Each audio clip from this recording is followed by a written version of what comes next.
Most gardeners are proud when their compost pile starts steaming.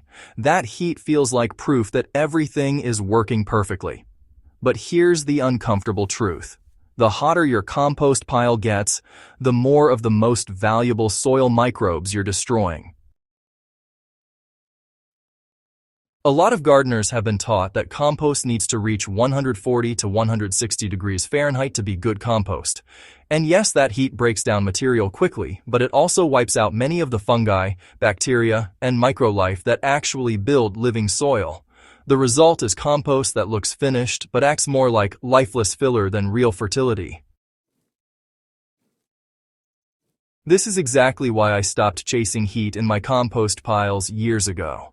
When I switched to a colder, slower method, my raised beds started producing noticeably healthier plants, stronger roots, and far better yields. And before I get deeper into this, there's one small tool that helps prevent one of the biggest compost and soil mistakes gardeners make.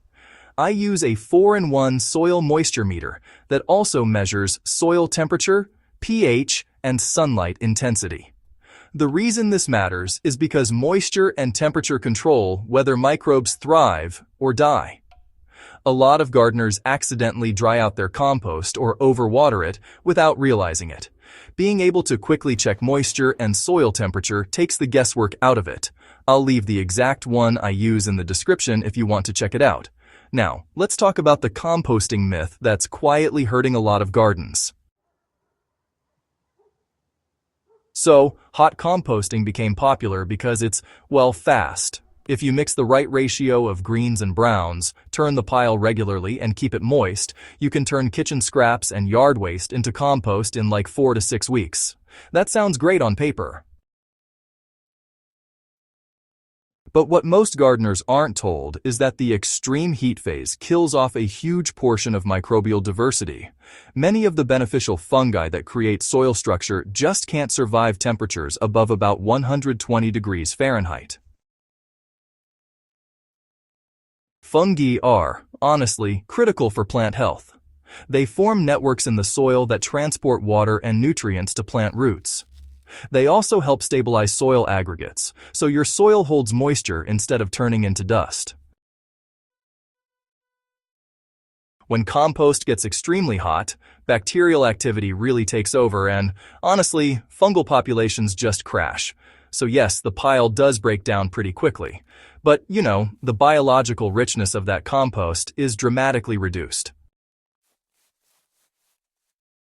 That's why, even though 2 piles of compost might look identical, they can behave very differently in a garden bed.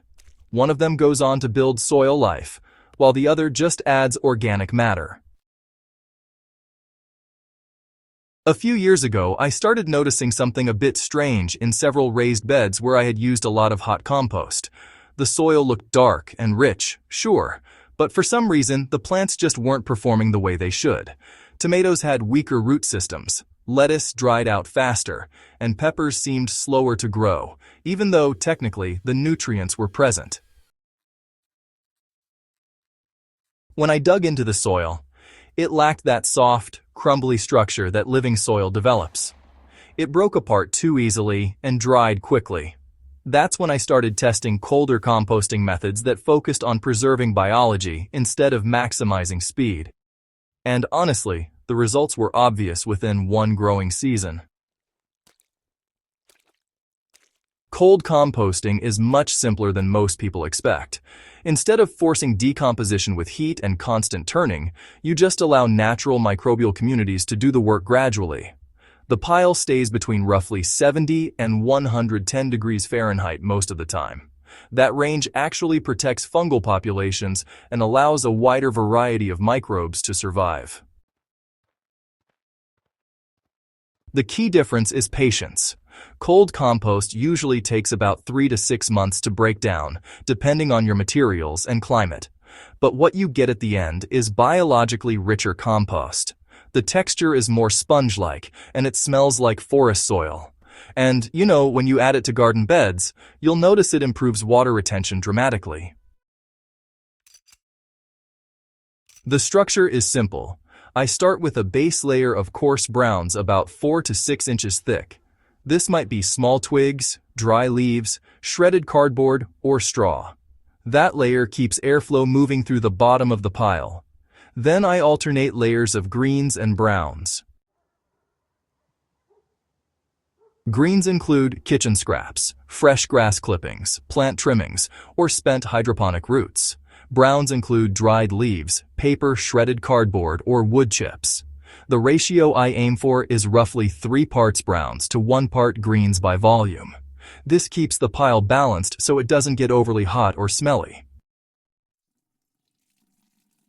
Every layer gets lightly watered so it feels like a wrung-out sponge. That moisture level is where that soil meter comes in handy again. If compost drops below about 40% moisture, microbial activity slows dramatically. Too wet, and the pile becomes anaerobic. Keeping that balance makes all the difference.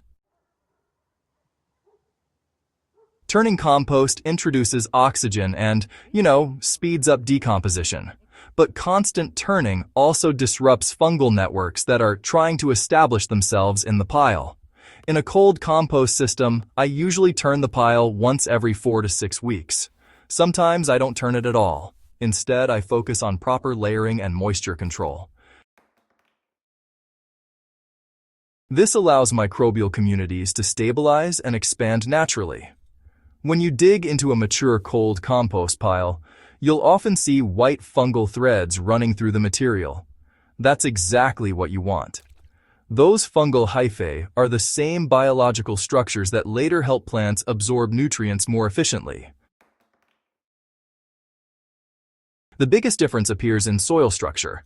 When I started applying cold compost to my raised beds, the soil gradually became more crumbly and resilient. It held moisture longer between waterings. Earthworm populations increased dramatically, and plants developed deeper, thicker root systems. This is especially noticeable in crops like tomatoes, cucumbers, and squash that depend heavily on soil biology. Even container gardens benefit from this. Mixing just 10 to 15% cold compost into potting mixes can significantly improve microbial life. In hydroponic systems, I use finished cold compost to make microbial teas that help inoculate growing media with beneficial microbes. Those microbes help suppress disease and improve nutrient cycling. A lot of gardeners try cold composting, but accidentally sabotage it with too much nitrogen. If the pile contains too many greens like fresh grass or food scraps, it can still heat up aggressively. When temperatures climb above 130 degrees Fahrenheit, microbial diversity starts dropping again. That's why maintaining a strong carbon base with dry leaves, shredded cardboard, or straw is so important.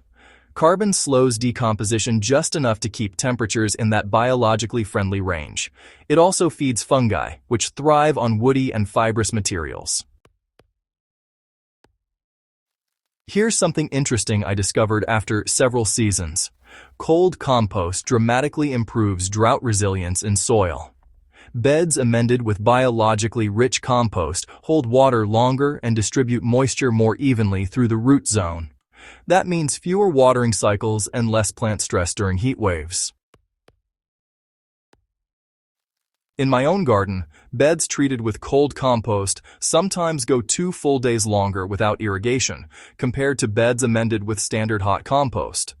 Over an entire growing season, that difference adds up to healthier plants and more consistent yields. Garden culture really loves shortcuts. Quick composters, fast fertilizers, rapid soil fixes. Everyone wants results yesterday. But honestly, soil biology just doesn't work on human timelines. Living soil develops through microbial relationships that, take time to establish. Cold compost respects that natural process instead of forcing it. And when you see how dramatically soil structure and plant health improve, those extra weeks of decomposition suddenly feel like a pretty small trade-off. The real goal here is living soil. The biggest shift a gardener can make is moving from feeding plants to building soil ecosystems. Once your soil becomes biologically active, plants gain access to nutrients more efficiently, roots grow deeper, and the entire garden just becomes a whole lot more resilient. Cold composting is honestly one of the simplest ways to start that transformation. It preserves microbial diversity, supports fungal networks, and produces compost that actually behaves like living soil, not just sterile organic matter. And when you combine that with a few small tools that help monitor moisture and temperature, like the soil meter I mentioned earlier, it becomes so much easier to keep both your compost and your garden soil in the ideal biological range. If you care about stronger plants, higher yields, and healthier soil year after year, understanding compost biology is truly one of the most valuable skills you can develop as a gardener. If you found this helpful and want more practical, experience-based gardening strategies like this, make sure to subscribe to the channel. And hey, if you know another gardener who's still chasing steaming compost piles, share this video with them. It might completely change the way they build soil.